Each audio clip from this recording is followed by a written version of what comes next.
Bakit mo pa kailangan pumunta kay Rose? Nilagay ko lang siya sa lugar niya. Siya at ang mga kaibigan niya. Matt, ginagawa ko to para sa anak natin. Gusto mo rin ba na lumayo ang kalooban niya nang dahil sa Rose na yan? Pinalala mo lang yung sitwasyon. Hindi mawawala sa atin si Gwen. Yan din ang sinabi mo about Zandra, di ba?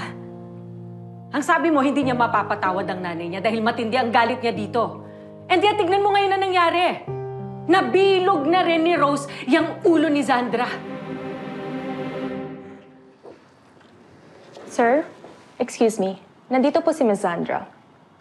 Bakit hindi mo paakyatin? Kasama po niya mommy niya.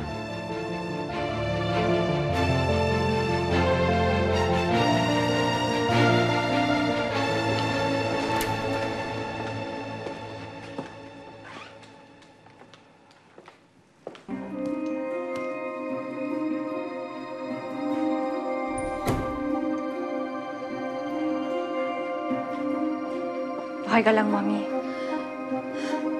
Okay lang ako.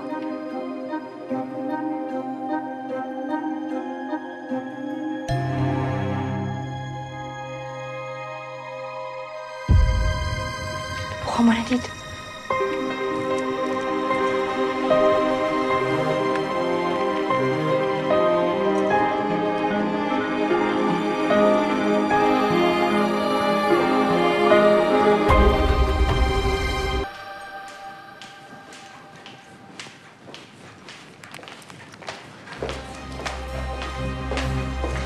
Anong pinunta niyo rito?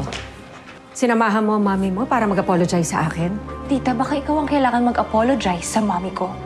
Bine-brainwash ka ng mami mo, Zandra. Anak, umuwi ka na sa atin. Payag ka doon, tita? Bakit hindi? Kailangan lang tanggapin mo sa sarili mo na nagkamali ka ng pagkakakilala sa mami mo.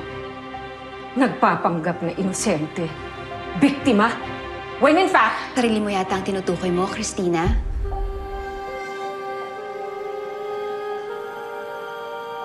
Kasi ikaw ang mapagpanggap. May ebidensya kami na wala akong kinalaman sa nangyari sa anak mo. Tignan mo to, Dad.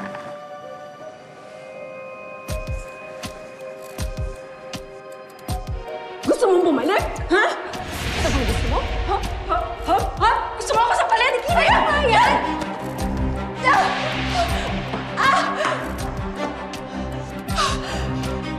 Get away from me! Get away from me! Oh my God! My baby! What?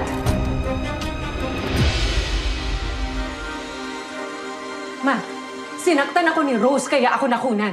Kitang-kita naman siya sa video. At kitang-kita din na umaarte ka lang, tita. Hindi ka sinaktan ng mommy ko, pero yun yung pilit mong pinapalabas sa aming lahat. Hindi ko alam kung kailan o paano nangyari yon, pero walang kasalanan yung mommy ko. Hindi mo yan mapapatunayan ng dahil lang dyan sa video. Matt, maniwala ka sa akin. Obviously, sinisiraan lang ako ni Rose.